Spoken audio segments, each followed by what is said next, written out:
आज हम करेंगे class 12 business studies and Fayol's principle हम कर रहे थे।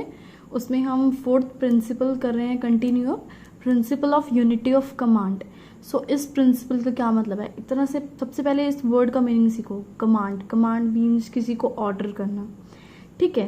तो ये जो आपका प्रिंसिपल है वो क्या कह रहा है कि 1 employee is equals to 1 boss, यानी हर एक एम्प्लॉय के ऊपर सिर्फ एक ही बॉस होना चाहिए, सिर्फ एक ही ऐसा जो है सुपीरियर होना चाहिए जो उसे ऑर्डर करे या कमांड करे। An employee should receive order from 1 boss only, यानी एक एम्प्लॉय को जब ऑर्डर मिले तो सिर्फ एक ही बॉस से मिलनी चाहिए, यानी कि उसके बहुत सारे बॉसेस होने चाहिए।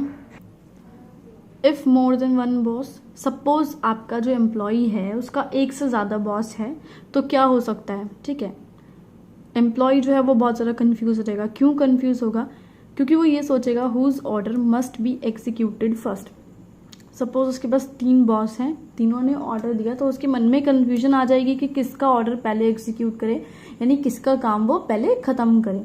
और जो सुपीरियर्स होंगे उनके साथ क्या होगा, ईगो क्लैश, उनके जो है ईगो प्रॉब्लम बहुत ज़्यादा आ जाएगी इन लोगों के बीच में। कैसे? क्योंकि every superior wants that employee should do his given task first. क्यों ऐसा मैंने बोला कि जो सुपीरियर्स होंगे, जो बॉस होंगे, उनके दिमाग में जो है अजीब सा ईगो जैसा आ जाएगा, आपस में वो भी लड़ने लग जाएंगे एम्प्लॉय को लेकर कि पहले ये मेरा काम करेगा, पहले ये मेरा काम करेगा। क्योंकि आखिर सुपीरियर्स जो होते हैं उनके भी तो सुपीरियर्स होंगे कोई, उनको भी तो आगे जवाब देना होगा। तो हर एक सुपीरियर के मन में ये आएगी जो एम्प्लॉय है उनके नीचे, वो पहले उसका काम करे, बाद में दूसरे सुपीरियर्स का काम करे।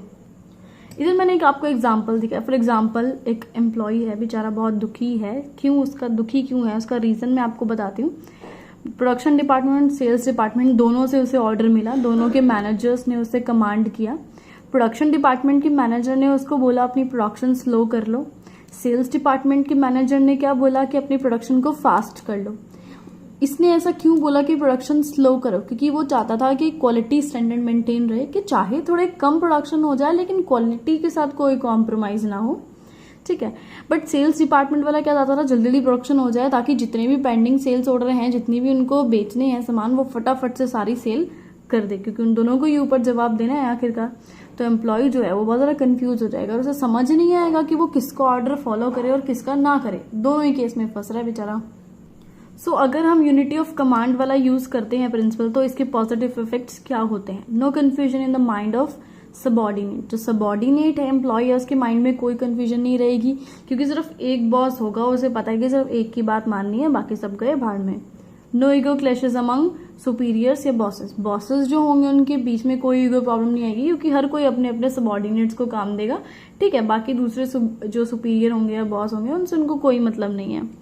Improve effectiveness in working. अब मैंने ऐसा क्यों बोला कि इफेक्टिवनेस आएगी काम में? क्योंकि पता क्या होगा, सबका एक ही बॉस होगा, सारे जो बॉस ऑर्डर देंगे एम्प्लॉयज वो फॉलो करेंगे।